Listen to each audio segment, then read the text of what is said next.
Question is the table given below the current I in ampere. Okay, current दिया हुआ आपको ampere में passing through a conductor A and B. Okay, दो conductor है A और B from different values of potential difference. मतलब आपको potential दिया गया है वोल्ट में. Okay, all values are measured at the same temperature. अब देखिए अगर सारे वैल्यू मेजर करते हैं सेम टेम्परेचर पे it means here obey Ohm's law.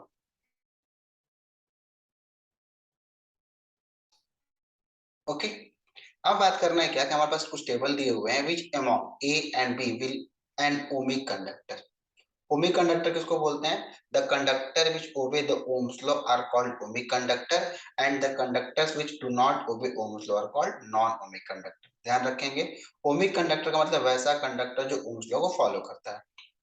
अब बताना है क्या, also find the resistance of the conductor. अच्छा देखिए, अगर ओमिक कंडक्टर है तो V is equal to I R को फॉलो करेगा, और अगर V is equal to I R को फॉलो करता है तो उस केस में जो V बाई आई का रेशियो होगा वो किसके बराबर होगा? कांस्टेंट के बराबर होगा. ठीक है, यही रिलेशन है ना ओम्स लॉ में कि अगर V by R I is equal to R, that is R is the constant. अगर ये प्रोसेस होता है तो क्या करेगा, वो ओम्स लॉ को फॉलो करेगा और वो ओमिक कंडक्टर होगा. ठीक है, तो चलिए यहाँ पर दो केस देखते हैं, एक केस में कॉलम ए के लिए और दूसरे केस में बी के लिए. तो first for A and second for B.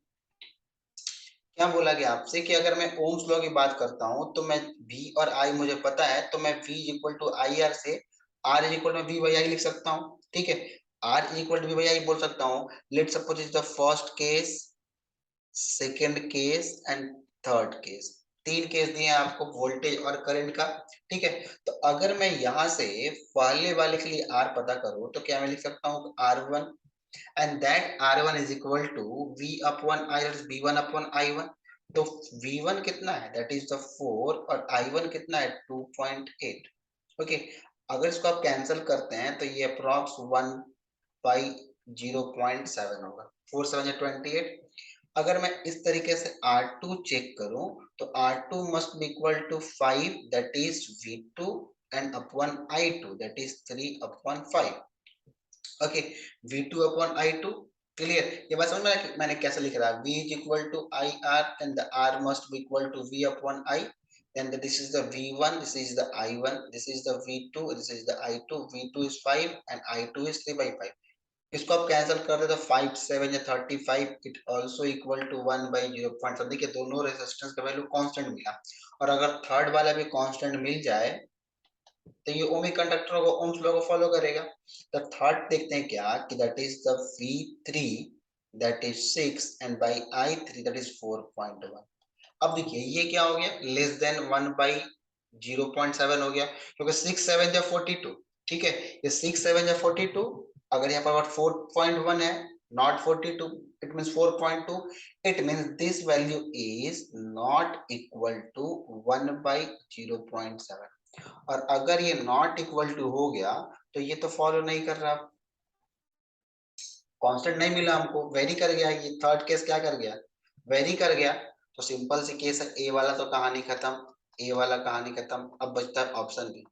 अब ऑप्शन बी के लिए चेक करते हैं. सिमिलरली अगर मैं ऑप्शन बी के लिए लिखता हूँ R1, तो क्या लिखेंगे इसके लिए, that is V1 by I1, that is V1 by I1, that is 4/9.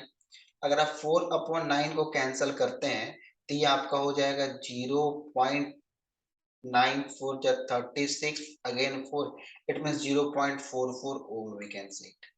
अगर मैं R2 का वैल्यू फाइंड करूं that must be equal to V2 by I2, that is 5/11.25.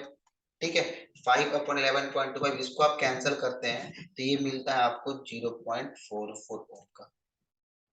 Third, अगर आप फाइंड करते हैं R3 दैट इज द 6/13.5, तो ये भी आपको मिलेगा 0.44 ओम. देखिए ये क्या हुआ इस केस में, दिस इज द कांस्टेंट. ठीक है, this is the constant, this is the constant.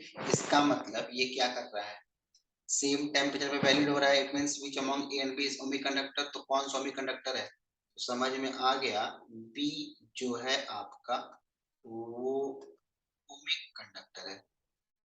Okay, B आपका क्या है, ओमिक कंडक्टर है। बी आपका क्या होगा, ओमिक कंडक्टर होगा। वेट,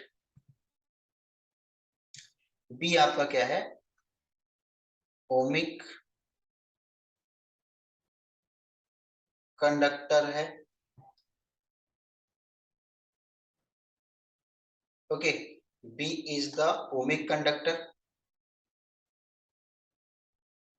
अच्छा, अगर बी ओमिक कंडक्टर है तो आपसे पूछ रहा है कि बी में कौन सा 0.25 और 0.4, तो सॉल्व करने पे मुझे आर की वैल्यू क्या मिल रही है, 0.44। ठीक है, सॉल्व करने पे मैं आर की वैल्यू क्या मिल रहा है, 0.44। इसका मतलब जो इसका करेक्ट आंसर हो जाएगा ऑप्शन नंबर बी हो जाएगा। तो इसका करेक्ट आंसर क्या हो जाएगा, ऑप्शन नंबर बी।